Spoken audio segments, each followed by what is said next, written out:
Hi, good morning. This is Capt Lalit Dharmani, and we're going to talk today about arrival of a ship, tendering of notice of readiness, and what is the law involved, and what is the customary practice.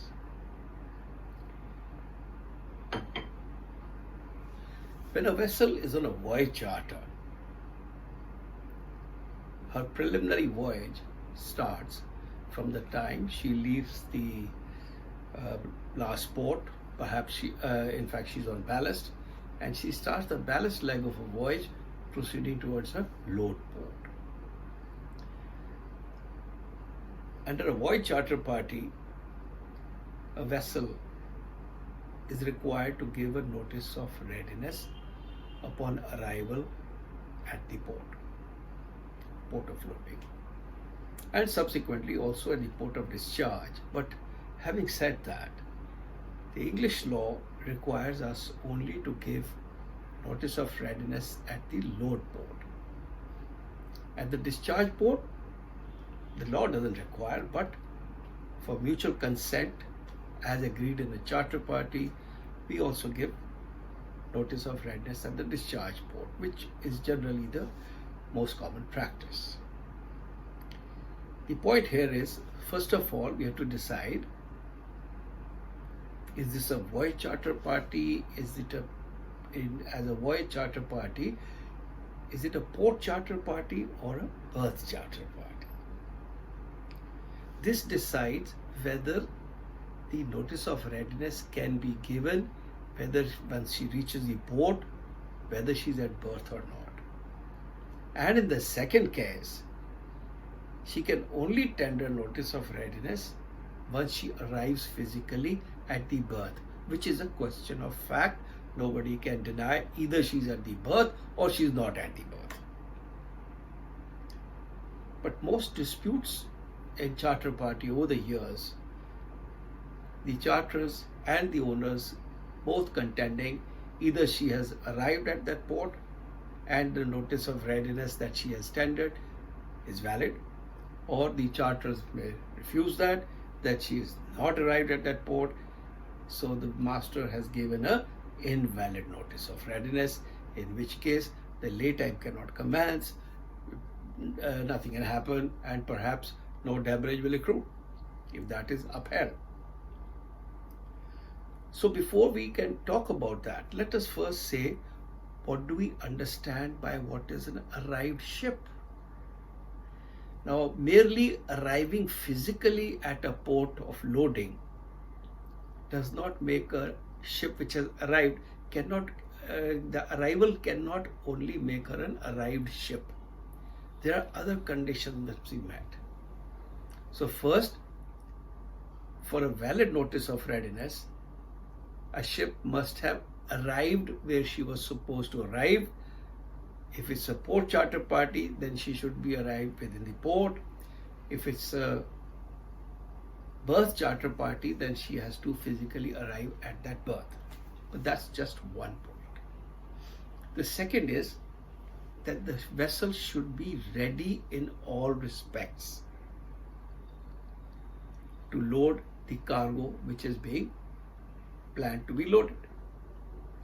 Now, when I say ready in all respects, it means two things. She is physically ready and she is legally ready. By physical readiness, we mean her holds or tanks, as the case may be, are ready to receive the cargo that is being fixed for that ship for that particular voyage. And not only one compartment, all compartments, all holds must be ready in all respects. Dry, clean, free of infestation. Having said that, that is a physical readiness of the ship. Then the contention is that she should also be legally ready. When we say legally ready, it should mean that the ship's compartments are all cargo worthy. she has got all the clearances, whether it is immigration, whether it is quarantine, whether it is uh, custom clearance, free pratik, all that should be legally obtained by the vessel,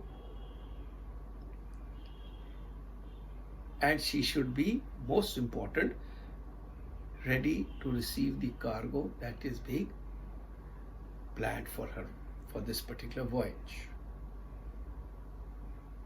And so when you are at effective disposal of the charter, means that the master declares, I have reached where I was supposed to have reached, I am ready to receive the cargo, and from here onwards I cannot go myself.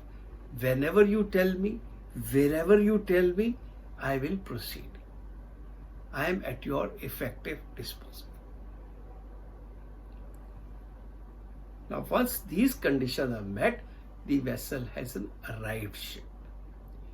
So, gentlemen, whether it's a port charter party or a berth charter party, one thing is clear, her preliminary voyage should have ended.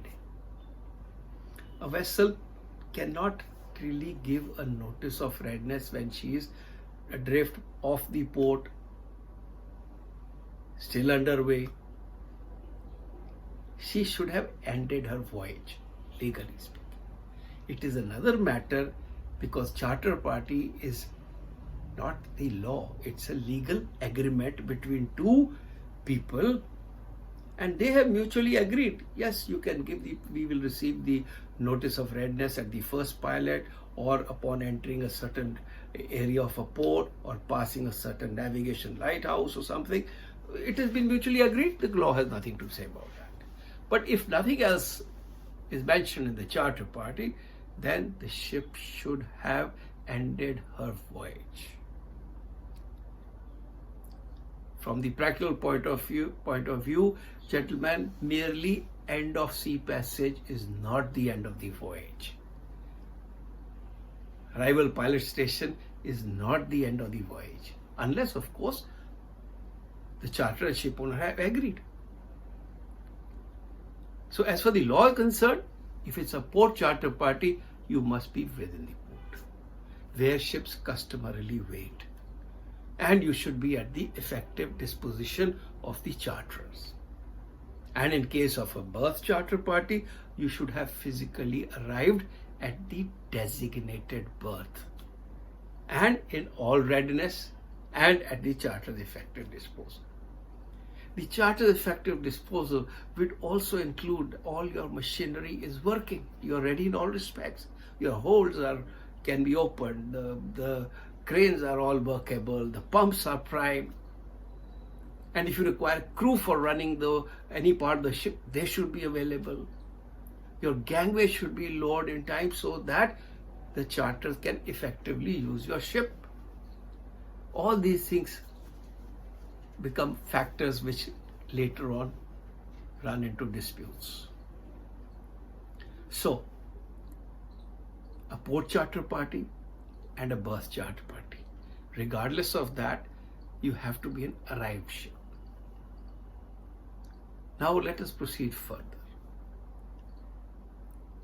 Maximum number of disputes in voyage charter party arise out of a charter's belief that the owner is in breach because she has not arrived at an ineffective notice of readiness and be tendered, the same is not accepted, neither can lay time start, and neither can it finish, nor can demurrage start. Whereas from the owner's point of view, he will want to prove and to believe that he has arrived where he was supposed to arrive, he is given a valid notice of readiness, and he is at the charter's effective disposal. Now, in a port charter party, the point is from port to port, it will vary. What is an area of the port? From where does the port start? When can he earliest anchor? Where do the ships which customarily wait for berths at that port, where do they wait? Have I reached there or not? So all these disputes have been over the years plaguing the industry. And finally, the law was established, the latest was established as far as 1970s, maybe 73 or 74, for a vessel called the Johanna Oldendorf. The Johanna Oldendorf, I think in 1968, she carried a cargo from the United States for Liverpool. I would like to discuss that ship because that case established the pillars of what we want to believe today is that she's an arrived ship. She can tender a valid or notice of readiness from there. So the history is, the Johanna Oldendorf, the vessel was chartered to carry bulk grain from USA to Liverpool. The opposite Liverpool is a place called Birkenhead, and it's on the Mersey River. The passage from the Barlight vessel to the commercial area of the port where the berths are is about 17 miles. So the vessel reached over there, there was no berth available, and she was asked to go and wait at the Barlight vessel, which she did. The master tendered his notice of readiness when she stopped her voyage at the Barlight vessel. She waited for about maybe 70 to 20 days, and obviously a demurrage claim was established. The charters contended that the Oldendorf was not at their effective disposal because she was 17 miles away. And the owners, they contended that she was within the limits of the port, within the legal limits of the port, and the place to give notice of readiness was at the Barlight vessel when she arrived there first. So the case went on to arbitrators, from arbitrators went to Court of Appeal. Finally, it was decided. Without going too long into the nitty-gritty, I would like to tell you what was finally decided. It was finally so decided, and because that resulted in the ideal legal definition of a port as it stands today. So the conclusion that reached was that under a port charter party,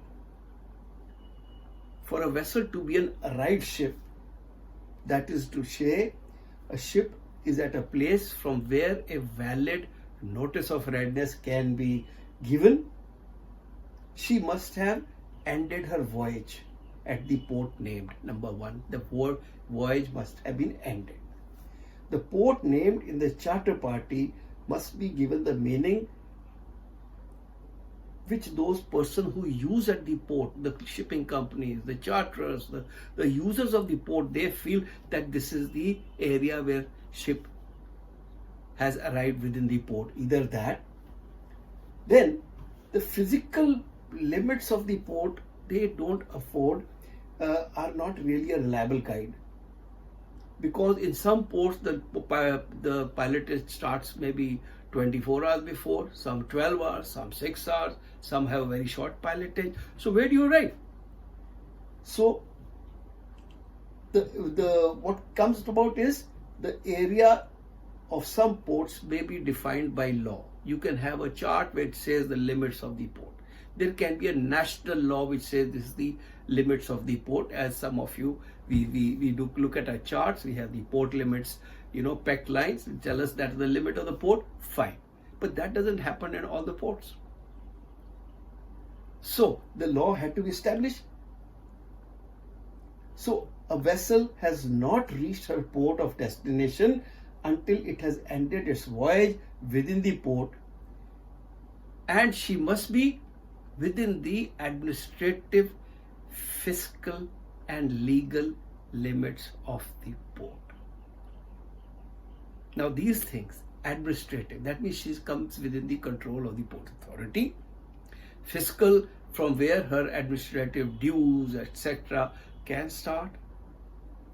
That is a place where the authorities can tell you, pick up anchor, come inside, stop anchor there. You are under the control of the port. And the legal limits, like I said, either there's a national law or there is a established limit of the port on the paper chart. So that means you have to satisfy these conditions. No matter the distance from the port, she can be away from her berths. So Johanna Oldendorff, although she was 17 miles away, she was considered to have been an arrived ship when she was at the bar light vessel. She was 17 miles away, but it was held that you give 2 hours notice to that ship and you want the berth at 12 o'clock. She'll pick up anchor at 10 o'clock and she reaches there at your berth at 12 o'clock. So the Oldendorff became an arrived ship. And this established the test for being an arrived ship, which is, as we say now.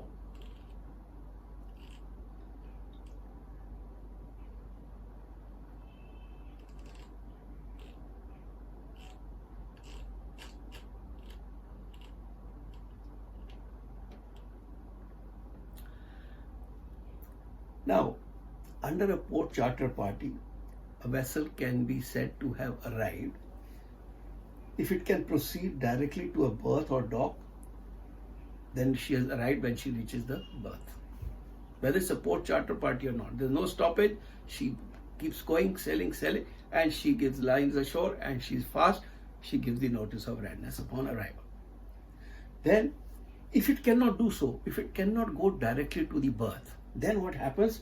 It has reached that part of the port in which vessels waiting to load and discharge, before they go to the berth, they customarily wait over there. Either she has reached over there. Then, if within the port, though not for some reason at the usual waiting place, a ship may still be an arrived ship, if the owners can prove that she is at their effective disposal. And if the ship is at a place where charterers can prove that she is not at their effective disposal, then she has not arrived. So the lesson learned from Johanna Oldendorff are as such. I would like to describe them. Right. So what was the test established after the Johanna Oldendorff? I am with you. A vessel could never be an arrived ship if she is ordered by the port authority to any particular area of their choice. No. Physically, she has to satisfy that she is within the commercial area of the port. We cannot say that I arrived at the port and the port authority said go and anchor over there for whatever reason. You are not an arrived ship. So that should be very clearly understood. A vessel could never be considered to be an arrived if the port authorities ordered her to wait outside the area. Which area? The decisive test of whether a vessel has arrived is whether the vessel is immediately and effectively at the disposal of the charterers. If the charter says, please come, I need you at the berth at 2 o'clock, today is 10 o'clock now, you do 10 knots, so in 2 hours you will be there, you are at their effective disposal. That is to be established. Now, if the ship is at a port, at a place where the owner thinks that he is still at the effective disposal of the charter, but which may be out away from the area where ships customarily wait at that port, then the owner must prove. And on the other hand, if the owner is where ships customarily wait and the charterer feels otherwise, then the charterer will have to prove that the vessel is not at her effective disposition. That is one. Then the vessel is presumed to be effectively at the disposal of the charterer when an anchorage or a place where she shall have reached, from where the owner can prove that I am at his effective disposal. That is very clear, nicely. So then it was established by the Supreme Court, when this case was finally held, that where there is a national or local law that defines that that defines the limits of the port in question. Those are the limits that will be considered within which the ship can come and tender notice of readiness. Now, all ports do not have that luxury that the national law or the port limit defined, as we will see in a couple of other cases I'm going to talk to you about. Then, where there is no such law, then a good indication to what the port limits are is given by the area of exercise of the control by the port authority for its powers to be regulate the movement of the ships. So that would be, for example, in case of Johanna Oldendorf, the bar light vessel was considered that is where the port can exercise control on the ship's movements. And it was described within the administrative, fiscal and legal limits of the port. No matter the distance, the geographical distance is of not such a big importance, as long as when the charterer wants, I can pick up my anchor if I given due notice, and I am immediately able to proceed to the berth and reach there when the charterer wants me to be there. So this was established in the case of Johanna Oldendorf, and it is still valid. This law is still valid, gentlemen. I will come a little later before I need to discuss two other ships, and then we will say what is the commercial solution to that. Very soon after the Johanna Oldendorf judgment came in, I think 1973 or 74, 6 or 8 months after that, there was an Indian vessel called the Maratha Envoy, and her story is a little different. Charterer had nominated Brac. Brac is a river port on the Weser River in Belgium, and there are no berthing or anchoring arrangements on the river. Either you go to the berth in Brac or they tell you to go and wait outside. The place of waiting is at the light vessel, the Weser light vessel. Now, unfortunately for Maratha Envoy, the Weser light vessel is in international waters. The port had no control over the movement, and the master would pick up anchor every day, go up to Brac and turn back and go back and anchor. It was held that the vessel was not at the charterer's effective disposal. She was outside the fiscal, administrative and legal limits of the port of Brac. It's in Belgium. Everything else remained the same. She was probably 25 miles from the berth, but Maratha Envoy was not considered an arrived ship.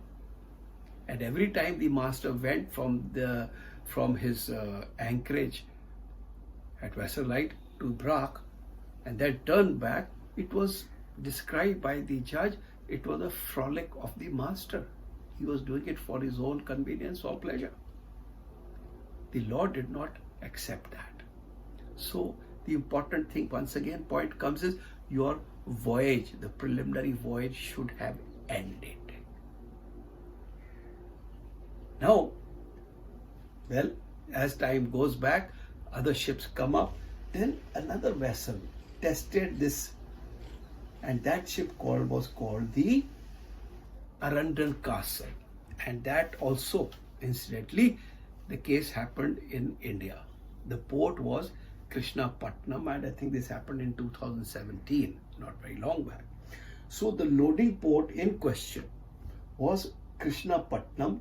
The port was congested. The ship was a deep draft vessel, and the vessel was unable to proceed straight to the berth. She anchored at a location directed by the port authorities, and the owners gave notice of readiness. She stayed at anchorage for a long time. A damage claim ensued. The arbitrators, they held that the notice of readiness given where the vessel was outside the port limits of the port. So, and it was invalid. They identified port limits by reference to a small navigation chart. That was all that they had. This was agreed by both the charterers as well as the owners, that the indication is only available from the navigation chart, because there was no national law, there was no marked area which could be considered as a port limit. So only the small navigation chart was put up as evidence, and actually with a divider they measured the distance, and it was found that the ship was 1250 meters. What is 1250 meters? It's about four or five ship lengths outside the port limits. And Arundel Castle, the charterers were given the advantage of this argument, and the owners had to concede. Now, in all this, what is important is that she should have arrived where she was supposed to arrive.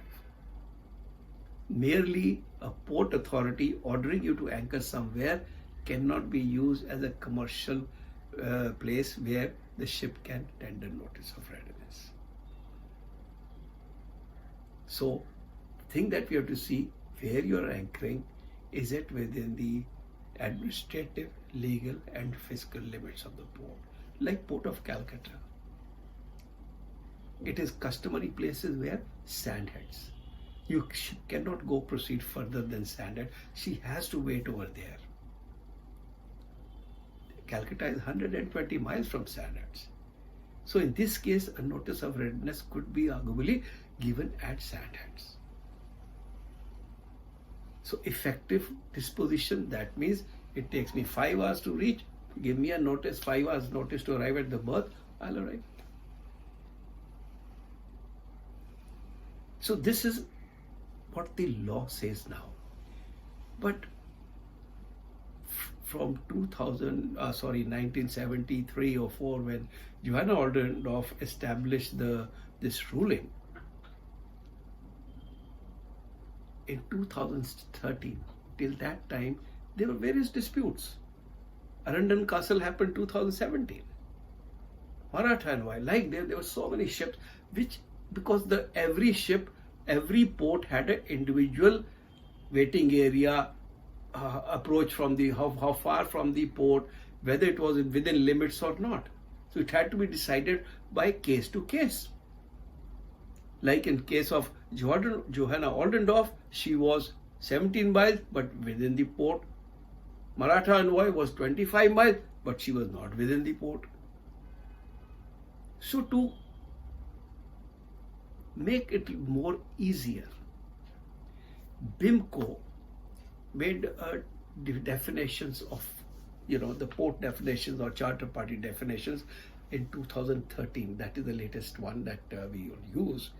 But the question is, for those definitions to apply, the definitions must be incorporated in the charter party.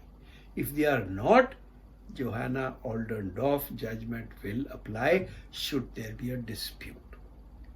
And what is the definition of the port in that? Very interestingly,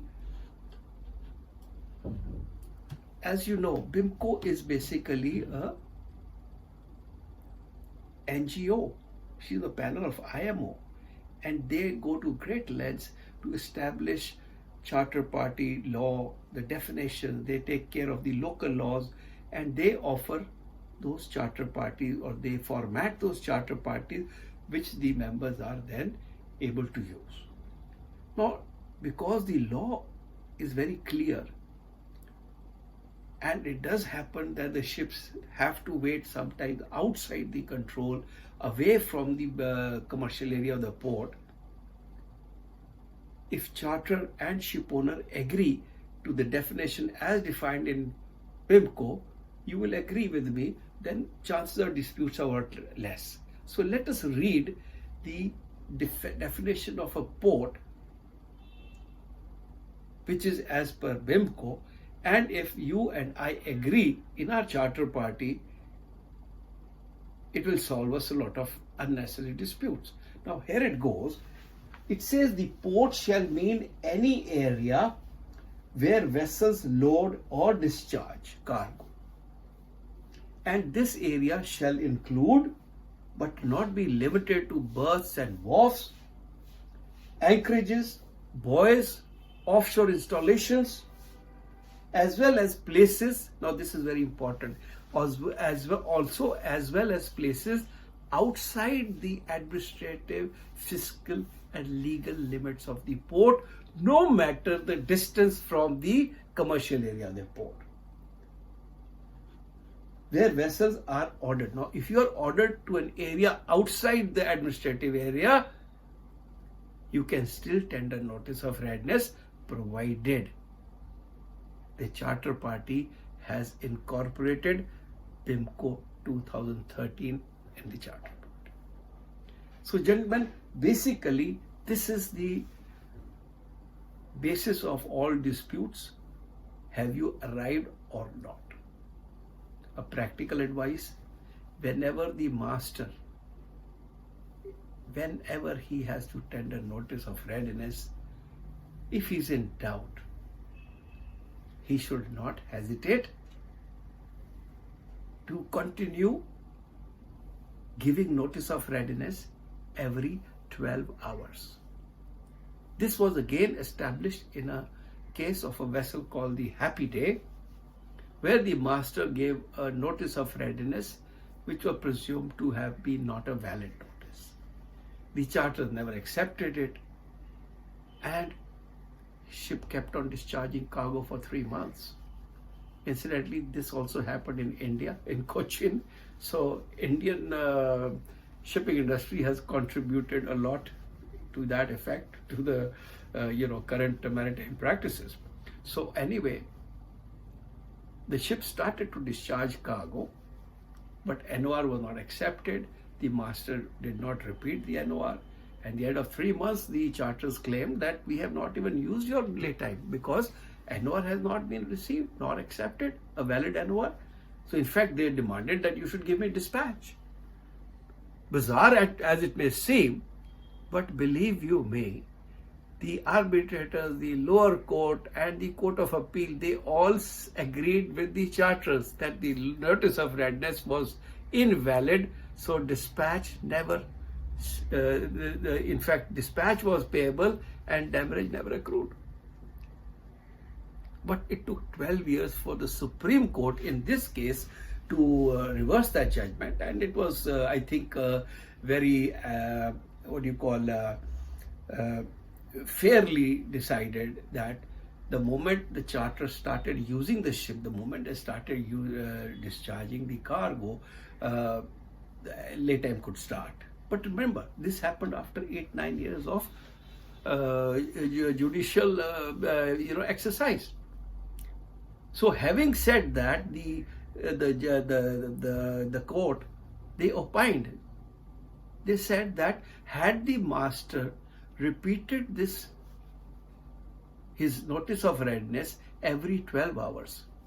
So you give a NOR at 6 o'clock in the morning, and then you repeat again at 6 in the evening, and having given in the morning and for the subsequent NOR, you will say, without prejudice to the NOR tendered at 0600 hours this morning, I hereby retendered the vessel. So eventually, whenever NOR is accepted, the maximum that ship could lose would be only 12 hours. And thereafter, I think this happened 2000, maybe 10, 12 years back. Now it is customary, common practice, as some of you may have already seen, the ship manager, the charterers, the ship owners, they advise the master to tender notice of readiness and then repeat it every 12 hours till it is accepted. And if it's indefinitely not accepted, he has to give a letter of protest. So this is the practice of tendering a NOR, of being a correctly arrived ship, which is in the hands of the master to give the right notices, the right time.